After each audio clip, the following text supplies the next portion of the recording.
Hello दोस्तों, अंजना के channel में आप सभी का हार्दिक स्वागत है। तो आइए दोस्तों, आज हम जानते हैं कि मनुष्य को अपने जीवन में ऐसा क्या करना चाहिए जिससे कि उन्हें धन संपत्ति, सुख संपत्ति, भव्य परोपकार और अंत में मोक्ष प्राप्त हो। दोस्तों, इसके लिए श्री गोस्वामी तुलसीदास जी ने रामायण में लिखा है कि परहित सरस धर्म नहीं भाई, पर पीड़ा सम नहीं अधमाई। दोस्तों, गोस्वामी तुलसीदास जी ने कहा है कि दूसरों का हित करें अथवा दुख में सहायता करें, इससे बढ़कर भी कोई धर्म नहीं है। दोस्तों, मनुष्य को श्री व्यास जी के 18 पुराणों को न पढ़कर व्यास जी के 18 पुराणों के सार स्वरूप 2 वचन ही जीवन में धारण कर ले तो वह मनुष्य मोक्ष को प्राप्त हो जाएगा। दोस्तों, यदि रामायण काल में सभी पात्रों को देखा जाए तो एक ऐसा पात्र है जो मांस का भक्षण करने वाला पक्षियों में नीच गिद्ध को देखिए। ना तो उसने वेद शास्त्रों का अध्ययन किया और ना ही पूजा पाठ की पूरे जीवन में, और ना तपस्या की, जिसका भगवान श्री राम ने मरने के बाद क्रियाकांड क्रियाकर्म किया और उसको विष्णु रूप बनाकर अपने बैकुंठ धाम में भेज दिया। पूरे रामायण में श्री राम जी के द्वारा किसी की अंत्येष्टि क्रियाकर्म नहीं हुआ। यहाँ तक कि अपने पिता श्री दशरथ जी की क्रियाकर्म भी नहीं हुआ। यहाँ तक कि अपने पिता श्री दशरथ जी की क्रियाकर्म में भी वे शामिल नहीं हो पाए थे। दोस्तों, गिद्ध अधम खग आमिन भोगी, गति दिनी जो जत योगी, अर्थात एक ऐसा गिद्ध अधन पक्षी जो मांस का भोजन करने वाला है, जिसको ऐसी गति मिली कि जो कि मुनिजन योगी ऐसी सुगति को पाने के लिए प्रभु से याचना करते हैं। प्रभु श्री राम जीव के आगे स्वयं खड़े हैं और वह गिद्ध प्रभु को अपनी आंखों से निहार रहा है।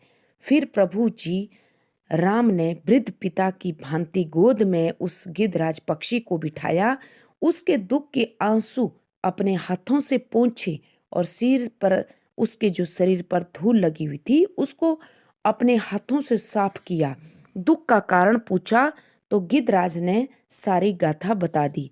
प्रभु ने कहा, क्या आप पूर्ण रूप से स्वस्थ होना चाहते हैं गिद्धराज? जैसा आप पहले थे मैं आपको वैसा ही कर देता हूँ।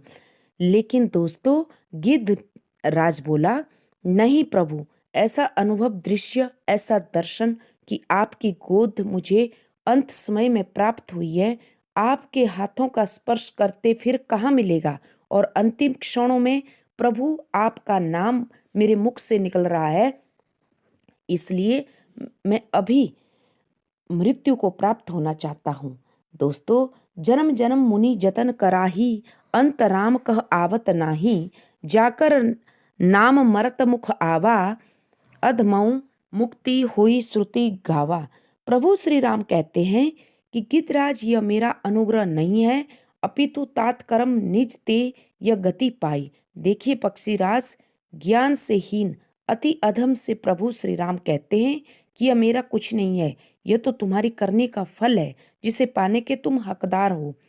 तात, आपने कर्तव्य निभाना था, आपने तो बिलखती हुई अबला नारी को बचाने के लिए यह गति पाई है। अपने प्राणों की चिंता ना करके आप दूसरे की जान बचाने में लगे रहे। आपने तो परमार्थ में अपनी जान गंवाई है, ऐसा प्रभु श्री राम ने उसको गिद्धराज को कहा। गोस्वामी तुलसीदास जी कहते हैं दोस्तों कि परहित वश जिनके मन माही, तिनको जग दुर्लभ कछु नाही, तभी तो यह सब कुछ आपको मिला है। संत योगी प्रभु का कितना परम प्रिय भक्त क्यों ना हो, उसको प्रभु का दर्शन, प्रभु की गोद, प्रभु के हाथों का स्पर्श और अंतिम क्रियाकांड नहीं मिलता। इसलिए तो कहा है कि परहित के समान कोई दूसरा धर्म नहीं है, इसलिए परहित करना चाहिए, जिससे कलिकाल में भी गिद्ध के समान बैकुंठ धाम मिल सके। तो ये था दोस्तों आज रामायण काल के उस गिद्धराज की कहानी कि कैसे परहित करके माता सीता को उन्होंने रावण के चंगुल से बचाना चाहा, लेकिन रावण ने उनके पंख काट दिए थे। दोस्तों, आशा करती हूँ आप सबको पसंद आया होगा, तो please subscribe me my channel. Thank you.